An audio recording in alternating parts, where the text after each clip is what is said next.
ഏറ്റവും ലേറ്റസ്റ്റായിട്ട് ഡൽഹിയിൽ നടന്ന ഏറ്റവും വലിയ കുതിരക്കച്ചവടമാണ് ഇന്നലെ നടന്ന ആം ആദ്മി പാർട്ടിയുടെ 7 രാജ്യസഭാംഗങ്ങൾ രാജിവെച്ച് BJPയിലേക്ക് പോകാൻ തീരുമാനിച്ചത്. കാരണം ഒരു കാലത്ത് അരവിന്ദ് കെജ്രിവാളിനെ പോലെ തന്നെ ഡൽഹിയിൽ ആം ആദ്മി പാർട്ടിയുടെ ശബ്ദമായി നിന്ന ഒരു നേതാവാണ് യാതൊരു തത്വദീക്ഷയുമില്ലാതെ നേരെ BJPയിലേക്ക് പോയി ചേക്കേറുന്നത് എന്ന് നോക്കണം. യഥാർത്ഥത്തിൽ ആ പ്രയോഗം ഇന്നലെയാണ് അത് പ്രായോഗിക തലത്തിൽ വന്നത്. BJPയുടെ B ടീമായി ആം ആദ്മി പാർട്ടി മാറുന്ന ചിത്രം നമ്മൾ കണ്ടു. എല്ലാ അധികാരവും അരവിന്ദ് കെജ്രിവാളിൻ്റെ കൈകളിലേക്ക് വരുന്നു എന്ന് കണ്ടപ്പോൾ മറ്റധികാരങ്ങളൊന്നും നമുക്ക് ലഭിക്കുന്നില്ല എന്നുള്ളൊരു തോന്നൽ വന്നപ്പോഴാണ് ഇവരൊക്കെ അത് ഈ അരവിന്ദ് കെജ്രിവാളുമായിട്ട് തെന്നി മാറി പോകാൻ തുടങ്ങിയത്. രാഷേട്ടാ നമസ്കാരം. നമസ്കാരം. നമ്മുടെ രാഷ്ട്രീയം എന്ന് പറയുന്നത് ഒരിക്കലും നമുക്ക് മുൻവിധികളോടുകൂടി കാണാൻ സാധിക്കുന്ന ഒന്നല്ല. അവസരങ്ങളുടെ ഒരു കലയെയാണ് പൊളിറ്റിക്സ് എന്ന് പറയാവുന്നത് എന്ന് തോന്നുന്നു. നമ്മളുടെ കഴിഞ്ഞ ലോക്സഭാ തെരഞ്ഞെടുപ്പിൽ ആലപ്പുഴ മണ്ഡലത്തിലേക്ക് KC വേണുഗോപാൽ മത്സരിക്കാൻ വരുന്നു എന്നുള്ളൊരു വാർത്ത വന്നപ്പോൾ നമ്മൾ ചർച്ച ചെയ്ത ഒരു കാര്യമുണ്ട്. കേരളത്തിലെ രാഷ്ട്രീയ മേഖലയിൽ ചർച്ച വന്നൊരു കാര്യമുണ്ട്. അന്ന് അദ്ദേഹം രാജ്യസഭാ MP ആണ്, രാജസ്ഥാനിൽ നിന്നുള്ള രാജ്യസഭാ MP ആണ്. അദ്ദേഹം ഇവിടെ മത്സരിക്കുന്ന ഒരു സാഹചര്യം വരികയും ഇവിടെ ജയിക്കുകയും ചെയ്തു കഴിഞ്ഞാൽ ഒരേ സമയം ലോക്സഭാ MP-യും ഒരേ സമയം രാജ്യസഭാ MP-യും ആയിട്ടിരിക്കാൻ സാധിക്കില്ല എന്നുള്ളത് കൊണ്ട് തന്നെ അദ്ദേഹത്തിന് രാജ്യസഭാ MP സ്ഥാനം രാജിവെക്കേണ്ടി വരും. അങ്ങനെ രാജ്യസഭാ MP സ്ഥാനം രാജിവെക്കേണ്ടി വന്നു കഴിഞ്ഞാൽ അവിടെ മറ്റൊരു കോൺഗ്രസ് നേതാവിനെ MP ആയിട്ട് ജയിപ്പിച്ചെടുക്കാനായിട്ടുള്ള കക്ഷിനില ഇല്ല എന്നുള്ളത് കൊണ്ട് ആ സീറ്റ് BJPക്ക് പിടിച്ചെടുക്കേണ്ടി വരും എന്നുള്ള ഒരു ആരോപണം വന്നിരുന്നു. എന്നാൽ ഇന്ന് സംഭവിച്ചിരിക്കുന്നത് പ്രത്യക്ഷത്തിൽ നമ്മൾ ഒരിക്കലും BJPക്ക് അനുകൂലമാകില്ല എന്ന് പ്രതീക്ഷിച്ചിരുന്ന ആം ആദ്മി പാർട്ടിയുടെ 7 രാജ്യസഭാ MP-മാരാണ് BJP പാളയത്തിലേക്ക് പോയിരിക്കുന്നത്. എന്താണ് അതിനെക്കുറിച്ച് രാജേട്ടന് പറയാനായിട്ടുള്ളത്? ഏറ്റവും ലേറ്റസ്റ്റായിട്ട് ഡൽഹിയിൽ നടന്ന ഏറ്റവും വലിയ കുതിരക്കച്ചവടമാണ് ഇന്നലെ നടന്ന ആം ആദ്മി പാർട്ടിയുടെ 7 രാജ്യസഭാംഗങ്ങൾ രാജിവെച്ച് BJPയിലേക്ക് പോകാൻ തീരുമാനിച്ചത്. അവർ 3 പേര് മാത്രമേ പോയിട്ടുള്ളൂ. ബാക്കി 4 പേര് ഇപ്പം സ്റ്റാൻഡിൽ വണ്ടി വിടാതെ ഇങ്ങനെ നിൽക്കുന്നുണ്ട്. അവർ ഏത് നിമിഷവും വണ്ടി വിടും എന്നുള്ളതാണ്. ഡീല് കൃത്യമായിട്ട് ഉറച്ചിട്ടുണ്ടാവില്ല. അല്ല, ഡീലിൻ്റെ ഉറക്കാതെ അവർ ഒരിക്കലും മുന്നണി വിടില്ല. അപ്പം രാഘവ് ചന്ദ എന്ന് പറയുന്ന ഈ ആം ആദ്മി പാർട്ടിയുടെ സ്ഥാപക നേതാക്കളിൽ ഒരാളായ രാഘവ് ചന്ദയുടെ നേതൃത്വത്തിലാണ് ഈ വലിയ കൂറുമാറ്റം എന്നുള്ളത് നമ്മളിൽ കാണേണ്ടതുള്ളത്. കാരണം ഒരു കാലത്ത് അരവിന്ദ് കെജ്രിവാളിനെ പോലെ തന്നെ ഡൽഹിയിൽ ആം ആദ്മി പാർട്ടിയുടെ ശബ്ദമായി നിന്ന ഒരു നേതാവാണ് യാതൊരു തത്വദീക്ഷയുമില്ലാതെ നേരെ BJPയിലേക്ക് പോയി ചേക്കേറുന്നത് എന്ന് നോക്കണം. ഒരു കാലത്ത് BJPയുടെ ഏറ്റവും വലിയ വിമർശകനായിരുന്നു ഈ രാഘവ് ചന്ദ എന്ന് കൂടി നമ്മൾ കാണണം.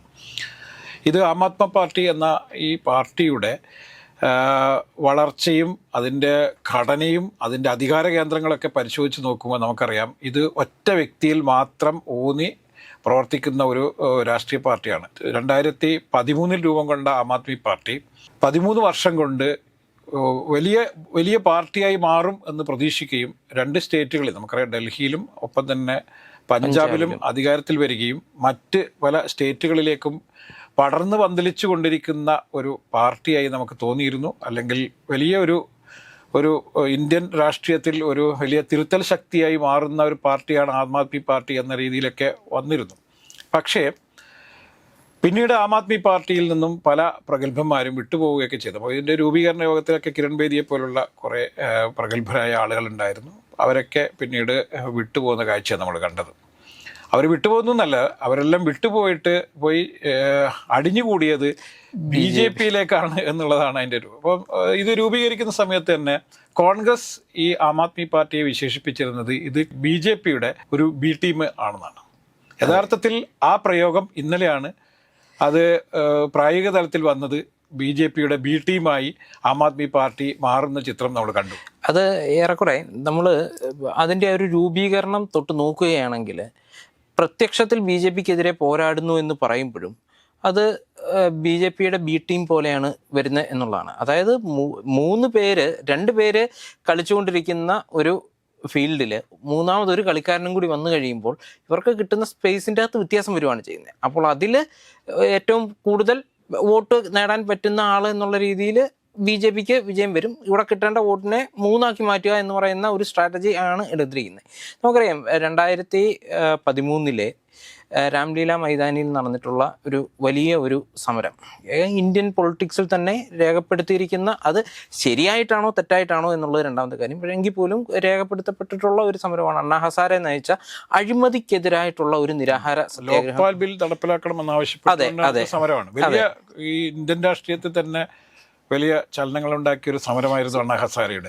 അതിന്റെ ഒരു ബൈ പ്രൊഡക്റ്റ് ആണ് ഈ പറയുന്ന ആം ആദ്മി പാർട്ടി എന്ന് പറയുന്നത്. പക്ഷെ അന്ന് അണ്ണാ ഹസാരെ യഥാർത്ഥത്തിൽ ഇങ്ങനെ ഒരു സമരമായി പുറപ്പെട്ടത് BJPക്ക് ഇന്ത്യൻ രാഷ്ട്രീയത്തിൽ വലിയ മേൽക്കൈ ഉണ്ടാക്കാൻ വേണ്ടിയുള്ള കളമൊരുക്കുക എന്നുള്ള ഉദ്ദേശത്തോടു കൂടിയാണ് അണ്ണാ ഹസാരെ ഈ സമരവുമായി ഇറങ്ങി പുറപ്പെട്ടത്. പക്ഷേ ഈ സമരത്തിൽ ഉണ്ടായ ഏറ്റവും വലിയ പ്രത്യേകത, ഒരുപാട് യുവാക്കളും ടെക്കികളും അതുപോലെ തന്നെ മറ്റ് ഈ സർക്കാർ സംവിധാനങ്ങളുടെയൊക്കെ ഭാഗമായിരുന്ന നിരവധി ആളുകൾ ജന്തർ മന്ദിറിലേക്ക് ഒഴുകുകയും ഇദ്ദേഹത്തിൻ്റെ സമരത്തിന് വലിയ പിന്തുണ പ്രഖ്യാപിക്കുകയും ഒരുപാട് ഗാന്ധിയൻ ആശയങ്ങളിൽ ഉറച്ചു വിശ്വസിച്ചിരുന്ന നിരവധി ഗാന്ധിയന്മാർ അണ്ണാ ഹസാരേക്ക് പിന്തുണയെത്തി. നമുക്കറിയാം, മഹാത്മാഗാന്ധിക്ക് ശേഷം ഇത് അതേ തരത്തിലുള്ള നിരാഹാരം എന്ന സമരമാർഗങ്ങളിലൂടെ ആണ് അണ്ണാ ഹസാരെ ഈ സർക്കാരിനെതിരെ അതിശക്തമായ സമരമാർഗം ഉപയോഗിച്ചത്. ഈ സമരമാണ് യഥാർത്ഥത്തിൽ BJPക്ക് പിന്നീട് കേന്ദ്രത്തിൽ അധികാരത്തിൽ വരാനുള്ള സൗകര്യം ഒരുക്കിയതും. അതിൻ്റെ ബൈ പ്രൊഡക്റ്റ് ആണ് ആം ആദ്മി പാർട്ടി നമ്മൾ കാണണം. ആ സമരത്തിൽ ഏറ്റവും ശക്തമായി നിന്ന ഒരു IFS ഉദ്യോഗസ്ഥനായിരുന്നു ഈ പറയുന്ന അരവിന്ദ് കെജ്രിവാൾ എന്ന് പറയുന്ന നേതാവ്. അദ്ദേഹം വളരെ ലഘുജീവിതം നയിക്കാൻ വേണ്ടി തയ്യാറായ ഒരു വ്യക്തിയായിരുന്നു. അദ്ദേഹം വള്ളിച്ചെരുപ്പ് വിട്ട് ഒരു സാധാരണക്കാരനെ പോലെ, മുഖ്യമന്ത്രി ആയിരുന്ന സമയത്തും അദ്ദേഹം ഒരു സാധാരണക്കാരനെ പോലെയായിരുന്നു പ്രവർത്തിച്ചിരുന്നത്. പക്ഷേ രണ്ടാം ഘട്ടം അദ്ദേഹം ഡൽഹി മുഖ്യമന്ത്രി ആവുന്നതോടുകൂടിയാണ് അദ്ദേഹത്തിന് കുറച്ചുകൂടി ഇന്ത്യൻ രാഷ്ട്രീയത്തിൽ കുറച്ചുകൂടി വലിയ ഒരു നേതാവായി മാറണം എന്നുള്ളൊരു മോഹം ഉണ്ടാവുന്നതും പഞ്ചാബിലൂടെ അധികാരത്തിൽ വന്നതോടുകൂടി അദ്ദേഹത്തിന് ആ മോഹം പൂവണിയാനുള്ള മാർഗം ഇതാണ് എന്ന് തോന്നുകയും ചെയ്തു. ഇതോടുകൂടിയാണ് അദ്ദേഹം ഇന്ത്യൻ രാഷ്ട്രീയത്തിൽ വളരണമെങ്കിൽ, അല്ലെങ്കിൽ ഇന്ത്യയിൽ പടർന്ന് പന്തലിക്കണമെങ്കിൽ ധാരാളം പണം ആവശ്യമുണ്ട് എന്നുള്ളൊരു തോന്നൽ വരികയും ഇതിൻ്റെ ഒരു ഭാഗമായിട്ടാണ് ഡൽഹി മദ്യ അഴിമതി കേസിലൊക്കെ പെടുകയും ഒക്കെ ചെയ്യുന്നത്. ഇതോടുകൂടി അദ്ദേഹത്തിൻ്റെ രാഷ്ട്രീയ ജീവിതത്തിൽ വലിയ തിരിച്ചടികൾ ഉണ്ടായി എന്നുള്ളതാണ്.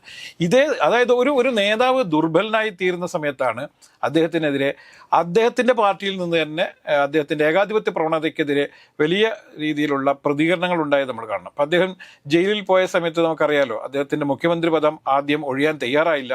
പക്ഷേ നിരന്തരമായി അദ്ദേഹം ജയിലിൽ തന്നെ കഴിയേണ്ടി വന്നതോടുകൂടി അദ്ദേഹത്തിന് മറ്റ് മാർഗങ്ങൾ ഉണ്ടായിരുന്നില്ല എന്നുള്ളത്. അങ്ങനെയാണ് അദ്ദേഹം ഗത്യന്തരമില്ലാത്ത അദ്ദേഹത്തിന് ഏറ്റവും വിശ്വസ്തയായ ഒരു MLA കണ്ടെത്തി. അവർ നേരത്തെ ഈ കെജ്രിവാൾ മന്ത്രിസഭയിൽ തന്നെ വിദ്യാഭ്യാസ വകുപ്പ് മന്ത്രിയായിരുന്നു, അവരെ മന്ത്രിസ്ഥാനം ഏൽപ്പിക്കാൻ തയ്യാറാവുന്നു. യഥാർത്ഥത്തിൽ ഇതോടുകൂടിയാണ് ആം ആദ്മി പാർട്ടിയിൽ കലാപങ്ങൾക്ക് തുടക്കം നമ്മൾ കാണണം.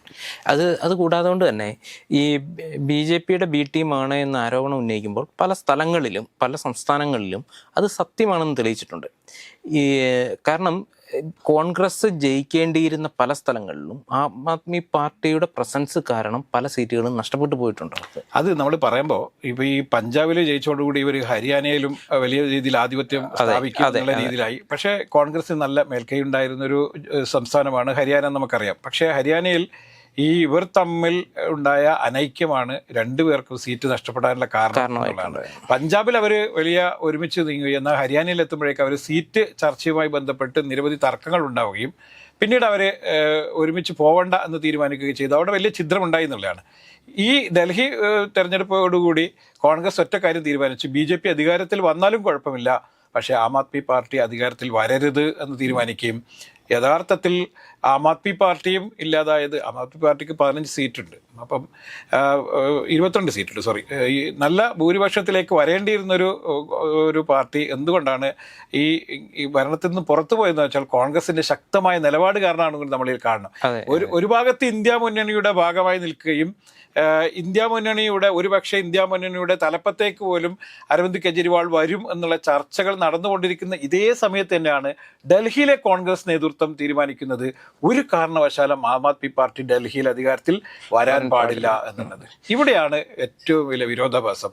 കാരണം ഡൽഹിയിൽ ഉണ്ടായ ഒരു പാർട്ടിയെ ആണ് ഈ ആം ആദ്മി പാർട്ടി എന്ന് പറയുന്നത്. ഒരു ഡൽഹി പാർട്ടിയാണ് തൊട്ടടുത്ത സംസ്ഥാനം എന്നുള്ള രീതിയിലാണ് അദ്ദേഹം. അവർ ഹരിയാനയിലും അതുപോലെ തന്നെ പഞ്ചാബിലൊക്കെ ഇതിന്റെ വേരുകൾ അങ്ങോട്ടേക്ക് മാറിയതെങ്കിൽ പോലും ഈ പാർട്ടിക്ക് അടിസ്ഥാനപരമായി വേരോട്ടമില്ല എന്നത് എല്ലാവർക്കും അറിയാവുന്ന കാര്യമാണ്. പ്രത്യേകിച്ചിട്ടും അവർക്ക് കൂടുതൽ സ്വാധീനം ഉണ്ടായിക്കഴിഞ്ഞാൽ ഈ കോൺഗ്രസ് നിന്ന് ഒരുപാട് MLA-മാർ MP-മാരൊക്കെ BJP-യിൽ പോയ ചരിത്രമുണ്ട്. അതിൻ്റെയൊക്കെ ചരിത്രം ചോദിച്ചു കഴിഞ്ഞാൽ കുറച്ചും കൂടി നമ്മൾ വേറെ വിഷയങ്ങൾ പറയേണ്ടി വരും. പക്ഷേ കോൺഗ്രസ് അന്ന് ആരോപിച്ചിരുന്നത് ഇവർ തീർച്ചയായും ജയിച്ചു കഴിഞ്ഞാൽ ഇന്നല്ലെങ്കിൽ നാളെ BJP പാളയത്തിലെത്തും എന്നും അതുകൊണ്ട് ഒരു കാരണവശാലും ഒരു MLA പോലും ജയിക്കാൻ പാടില്ല എന്നായിരുന്നു കോൺഗ്രസിൻ്റെ തീരുമാനം.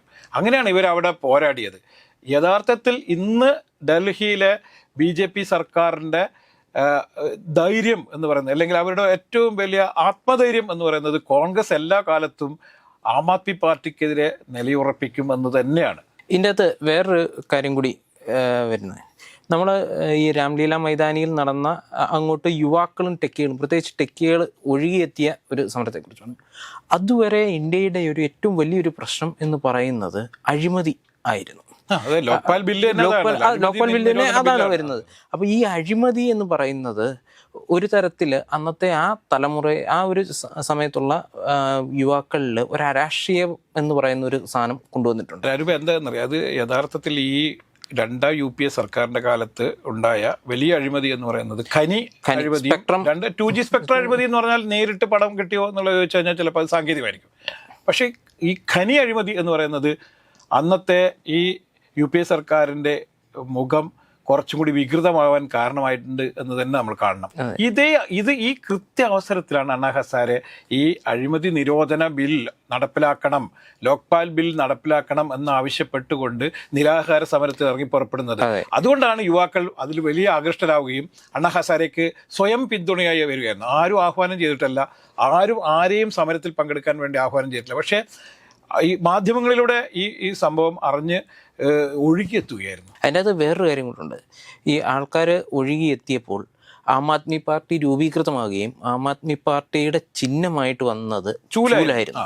അതായത് ഈ ഇത്തരത്തിലുള്ള അഴിമതി മാറ്റുക എന്നുള്ള ഒരു ഇതാണ്, പുതിയൊരു ലോകം സൃഷ്ടിക്കുക എന്നുള്ള. ചൂല് എന്ന് പറയുമ്പം ഒരു മാലിന്യ നിർമ്മാർജ്ജനം എന്നുള്ളതിന്റെ നമ്മൾ വേറൊരു സാധനം കൂടി കാണേണ്ടതുണ്ട്. ഈ ആം ആദ്മി പാർട്ടിയുടെ തൊപ്പിയും ഉള്ള ചിഹ്നവും ഈ ചൂലും ഒക്കെ ആയിട്ട് ശരിക്കും പറഞ്ഞാൽ ഇവരെ ഒരു കോമാളി വേഷക്കാരായിട്ടായിരുന്നു ഇന്ത്യൻ സമൂഹം കണ്ടിരുന്നതെന്നും കൂടി, പ്രത്യേകിച്ച് കേരളത്തിൽ. ഇപ്പൊ കേരളത്തിൽ എന്തുകൊണ്ടാണ് ഈ പാർട്ടി ക്ലച്ച് പിടിക്കാതെ പോയതെന്നോ, കേരളത്തിൽ ഇപ്പം ഇത്തരത്തിലുള്ള പാർട്ടിയൊക്കെ വരുന്ന സമയത്ത് ആകർഷകരാവേണ്ട ആളുകളുണ്ട്. ആം ആദ്മി പാർട്ടി വരണം എന്നൊക്കെ ആഗ്രഹിച്ച ഒരുപാട് ആളുകളൊക്കെ ഈ കേരളത്തിലുണ്ടായിരുന്നു. പക്ഷേ അവർക്ക് ക്ലച്ച് പിടിക്കാൻ വേണ്ടി പറ്റാതെ പോയതെന്ന് പറഞ്ഞാൽ ഇത്തരത്തിലുള്ള ചില കോമാളി വേഷങ്ങളും കൂടിയാണ് എന്നും കൂടി നമ്മളിൽ കാണണം.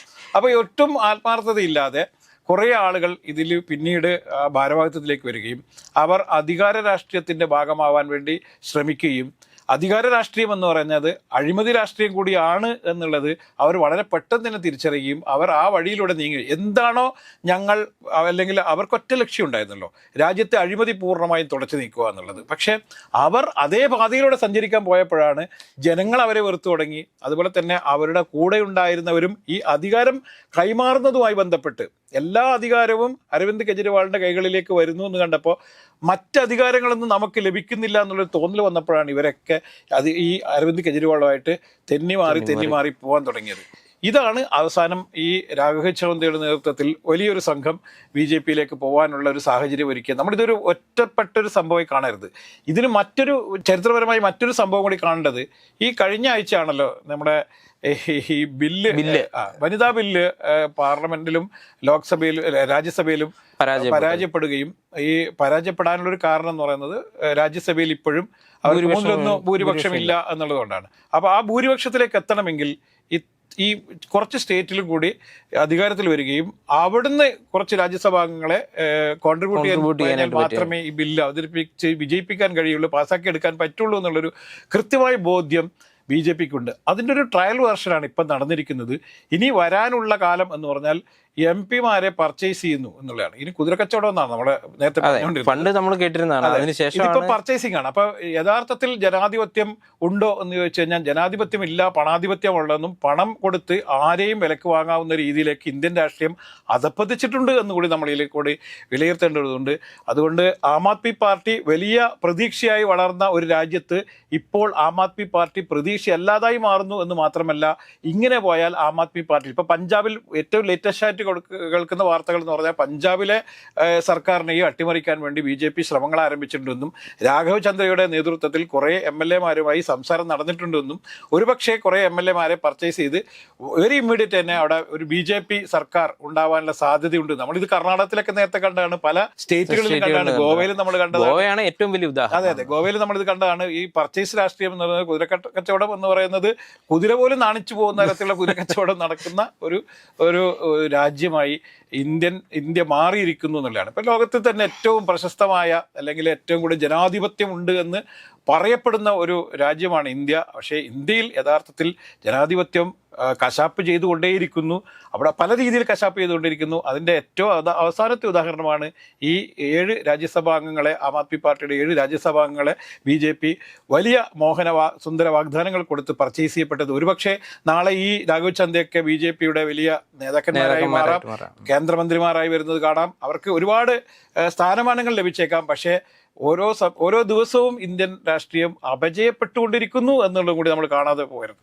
ആം ആദ്മി പാർട്ടിയുമായിട്ട് ബന്ധം ഡയറക്റ്റ് ആയിട്ടില്ലെങ്കിൽ പോലും കേരള കെജ്രിവാൾ എന്ന് അറിയപ്പെട്ടിരുന്ന ഒരു വ്യക്തിയുണ്ട്. കിഴക്കമ്പലത്ത് കുറെ പറയരുത്, അത് മോശം. 2020 കൈ കൊടുക്കാൻ പോയിട്ടുണ്ട്. ശരിയാണ്, കെജ്രിവാൾ അദ്ദേഹമായിട്ട് യോജിച്ചു പോയി മുന്നണി ഉണ്ടാക്കുകയും കെജ്രിവാൾ വന്ന് കിഴക്കമ്പലത്ത് വന്ന് പ്രസംഗിക്കുകയും ചെയ്തിട്ടുണ്ട്. പക്ഷേ വളരെ പെട്ടെന്ന് തന്നെ ആം ആദ്മി പാർട്ടി നേതാവായ കെജ്രിവാളിന് മനസ്സിലായിട്ടുണ്ട് ഈ കച്ചവടം നടക്കില്ല എന്ന്. ഈ ആം ആദ്മി പാർട്ടീൻ്റെ കൂടിയത് കൊണ്ട് പ്രത്യേകിച്ച് മെച്ചമൊന്നും ഇല്ല എന്നുള്ളത് സാബുവും ജേക്കബും വളരെ പെട്ടെന്ന് തന്നെ തിരിച്ചറിഞ്ഞിട്ടുണ്ട്. അത് 15 നാളിൽ തന്നെ തെറ്റിപ്പിരിഞ്ഞ് പോയിട്ടുണ്ട്. അത് നേരത്തെ തന്നെ ഡൈവേഴ്സായി പോയിട്ടുള്ളതുകൊണ്ടാണ് അവർക്ക് BJP-യിലേക്ക് പോകാൻ പറ്റിയത്. മറ്റ് കുറേ ആളുകൾക്കും രാജിവെച്ച് BJP-യിലേക്ക് എത്താനുണ്ടായത്.